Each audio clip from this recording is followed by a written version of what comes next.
and welcome to lesson 3 of week 6. In this lesson, we are going to look at the CSS property that we can use to style a table, and then we are going to look at the CSS properties that we can use to format a list. My name is Mildred. On our HTML page, we have a table with 3 rows of information. The first row is the heading. The second row is a table cell that has an information of the name and the age of one person, and the third row has the name and age of the second person. We want to see how we apply style to a table to format a table. Now look at how it displays on the web page once you create a table in HTML. We need CSS to format a table to have the borders and everything that we want. The first thing we're going to do is to put a style for the table. We want to put a style for the TH tag, and we want to put a style for the TD tag. So for the table heading and for the cell, this that we use, TH and TD. We want them to have a border, and we want, let's say we want the border to be 1 pixel, we want it to be solid, and let's say we want the border to be black. When we do this, each cell will have its own border, and we will see it like this, the border around each of the information. We want to change this such that we can collapse this border to just be one line, and we use a property called the border collapse property, written border collapse, and we specify a value of collapse. And when we do this, it will have just one containing border like this. So we can see how this already is beginning to look like a table. So this will prevent the double borders between cells. We want to have space between cells, especially if it's not collapsed. We use the border spacing property. So let's say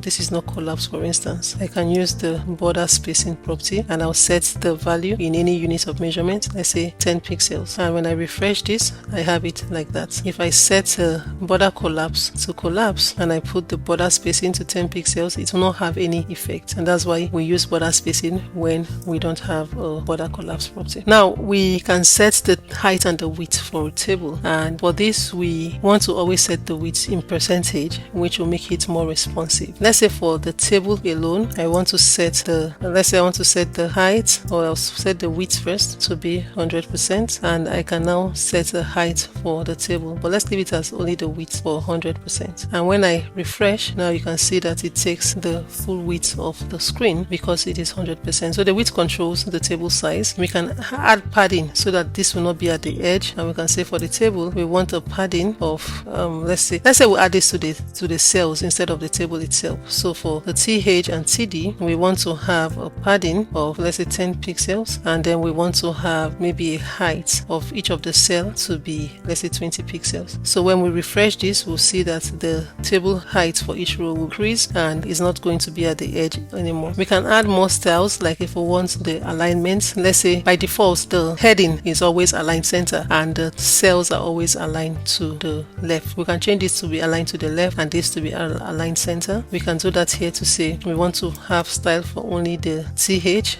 and we'll say we want to change the text align to left, and we want to have for the TD, and we want to change the text align to center like this. When we refresh our page, we will have this left and this center. So you see how we do that. We can have a vertical alignment for maybe for the TD tag. Let's leave this to the default alignment for the left, and let's say we have the vertical align to be top. Let's say vertical align, and we want it to be the top. And when I refresh this, it's going to be aligned left, but we want to make the vertical align top, and then the top is changing it from the middle, the vertical alignment. So vertical is like this, the default is middle here, and so we have, let's make this, let's put the text align to be center so we can see it, and then the vertical align to be top, so we can see center, vertical align, top. We can use text stuff, we can't see the effect of that vertical alignment here as much, but this is what it does. So we have the vertical alignment to be set to the alignment of the text on that in that cell, or if you have image in the cell, or you have other kind of elements in that cell. We can set the background. Let's say we want to style this table. We can change the style to have, let me change this to be here in the table property. So let me have this width to be 100% for the table, and I want to have the TH. Let's change the color of the heading. Let's have a background color to be 333 for instance, and then we'll change the text color to be white. Then for the row, maybe alternate row, we want it to appear like striped table. Alternate row will have different style. So let's put the pseudo class nth child. So we want the nth child even, so we want the even, so we want nth child even to be different. So we'll have the background color, or let's put it as F2, F2, F2, something like this. And when it is hovered, notepad, we want to have a style. Let's change the background color to be, let's just put any color here. So let's see how this will improve interactivity and how the table design looks. So we can see it's striped, and so when we do this, when we hover, it will improve all of that. So you can see how we change the style. We have the caption tag for this student information. We can change the style for the caption to, if we want the caption to be beneath, you can change the style from top to bottom using the caption side property. So let's try it so you can see what exists. So we want to have a style for the caption, and we can set the caption side to be, the default is top. We can use bottom to send this caption to the bottom here if we want, and you can set other property like the font weight and all that. So I want to leave it to the default, and I want to set the font weight to be let's say bolder, and when I refresh we have it bolder. Right, so we can style this with different CSS. We can change the heading and add text, transform and other things. Let's say for the heading here we have this. I'll change all of this style. Let's change the heading style. Let's look at how much we can do this. So we'll say the font size should be, let's say 18 pixels. We want to style the font weight, and let's say the font weight will be I'll make it bold. I want the background, let's say I want the background color to be, let me make it something like in a shade of blue. You can research online to see the different hexadecimal number of your colors, and we want the text to be like almost white, and then we want the text transform property, and we want the value to be uppercase like that. And then let's say the width is already 100% here. We have the THTD, we have a padding. Let's make this padding 8 pixels, and we make the text align to the left. And then we have let's have a style. We call this table container, and I want to show you something about having a table in a container. Table container like this, and we want to have overflow property. So when we looked at images in the last lesson, when we have a container, you can use overflow to keep everything within the container. So we'll set this to auto, and what this will do is the container will keep the images and just give you a horizontal scroll bar on smaller images. So let's say we have table container. Let's say we have this within a div tag, for instance. Let's say we have a div tag here.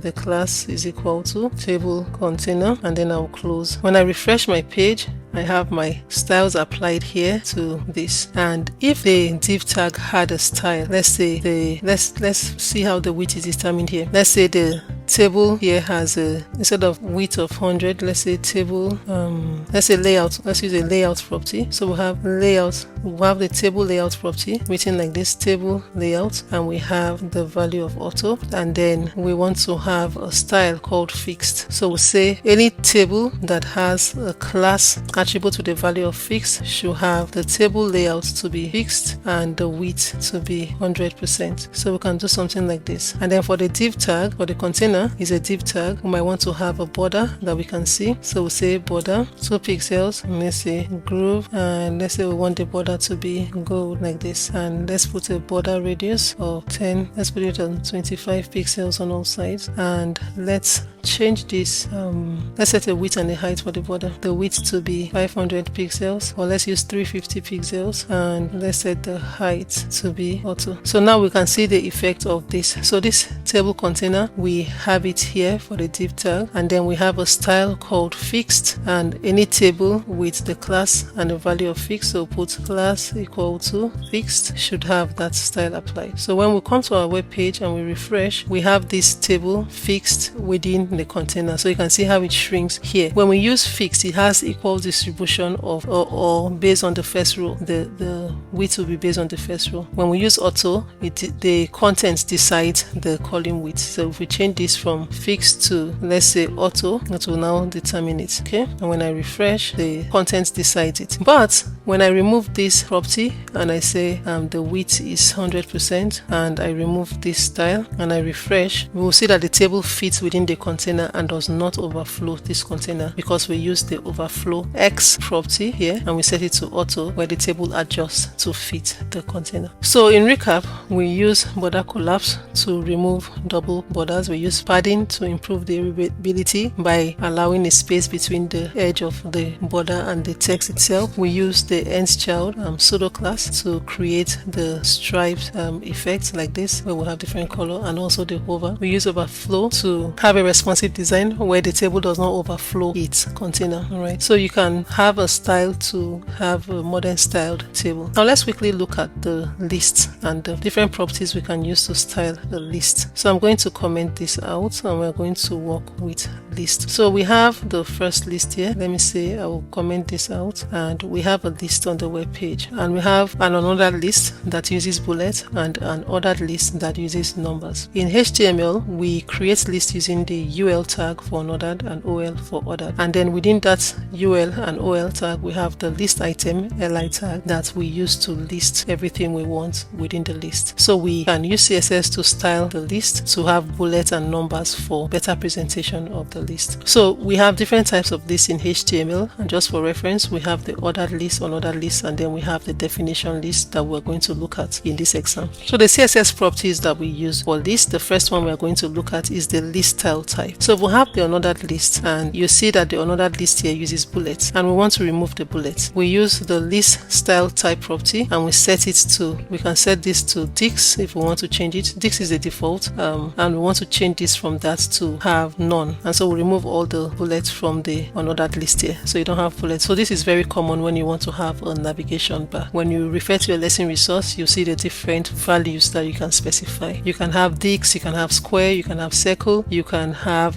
for ordered list, for this you can have decimal, you can have Roman numeral in uppercase, in lowercase, you can have letters of the alphabet in upper and lowercase. All right, so these are the different values you can specify for both unordered list and for the ordered list. You can use an image to be like you want to have a check mark here. Assuming we have an image that we want to use as the list marker, we can come here and instead of having list style type, we can have list style image, and then here we'll specify, use the URL, and then we'll put the link to the image. We don't have an image that is appropriate for us to use. Let's say I want to use pickup. This will not be appropriate for it, but let's say I want to use pickup.jpg just to illustrate this. So normally you can have image like a tick mark or something to have in front of your list marker, and then we have something we call the list style position like this, and you set inside. Inside is to put that inside or in line with the text, and outside is always the default. All right, so whenever you keep it inside, it keeps the list marker inside the text block, and when you don't specify that, it is outside the text block. So let me put this as inside so we can change the default. So when we refresh for the another list, we don't have that and we don't have the position for it. So I will change this to have list type position inside. Let's see if this displays, and when I refresh, we don't have it displayed. So we can combine all into one using the list style property like this, list style, and you can say, let's say we want square, we want it to be inside, and we want an image. You can put URL and the image you want here. Let's put check.png. I don't have an image called this, but this is just for reference. And so when I refresh, I have Dix because I do not have the image. But you can remove the default list by saying list style, let's put none, and then we want to put the margin to be 0, the bin to be 0, and this is most commonly used for custom navigation. So let's look at how we can use this to do custom navigation as we go along. You can have nested lists with different styles. If you have your list nested, you can create it. You refer to your lesson resource to see how you specify that style. So before we look at how we can use this for a navigation, let's first of all look at how we can use the pseudo element to add something before, like the check mark, like I said before. So let's say we have the list style type here to be none. So let's use list style type to be none, and we want to have, so we have the UL tag, and within the UL we have LI tag. So we want to have any UL tag with a class attribute and the value of custom. So let's say here we put class equal to custom, and the value of custom, we want to put the LI within it. Before the LI tag, we want to put a check mark. So we put content, and we want a check mark here. So I want to have a check mark. Let me go to edit and emojis and symbols, and I'll look for let's look for a symbol check mark. Let's see what symbol I can use, like this check mark here is good. So I put the check mark there, and I want to have a color of, let's put aqua, like that. And when I refresh my page, instead of having these dicks, I'll have the check mark beside it like this. So you see how we use the pseudo element also. Now we want to look at navigation, and let's change the value of the class here to nav, and let's create a style for this nav. So let's say that I won't use this. Let me delete this and let me use something else. Let me use this one here, and let's work on navigation. So I'm going to uncomment this, and the class is equal to nav. Now if I have a UL tag that has a class attribute with a value of nav, I want the list style to be none, and I want the padding to be 0, and I want the margin to be 0. Alright, so I'll delete this, I'll save this, I'll refresh the page, and you see how it looks. Home, about, content. So this is how the list looks on the page. We want to make this like a navigation bar. So we can say we want to have the UL with the class attributes and the value of nav. We want to have all the li tags, so all of the descendants of that one, so all the li within it. To have the display to be inline block, we want to allow the height and the width to be calculated in it, so we use inline block. So it will remain inline, so it will be side by side, so we'll put inline block, and we don't want it stacked anymore. So when we come here and refresh, we have it inline block, and we want to put maybe the margin to the right of it because each is at the right, so we can have margin right to be 20 pixels. Now we can add other styles that will beautify this to be like a navigation bar with maybe a background color, a whole bar when you hover, and things like that to do this. So you can see this is becoming a navigation. So we can use lists to create navigation bars, and that's what is most commonly used for. Let's look at how we can style the definition list. We have the definition list here. I'll delete this and I'll uncomment this one, and we have a definition list, and I want you to see how it looks on the page with HTML and no style. Let's say we want to set the style such that the list will have a background color and a padding. The definition term, this will have maybe bold, and then this will now have maybe a margin to the bottom to have space, things like that. Just something small and basic like that. So let's do that here, and we say for the DL tag we want to have a background, and the background color we want to have is, I'll just put F9 F9 F9 like this, and I want to have a padding of 10 pixels. I want to have for the definition term TT, I want to have a font width, I want to make it bold, and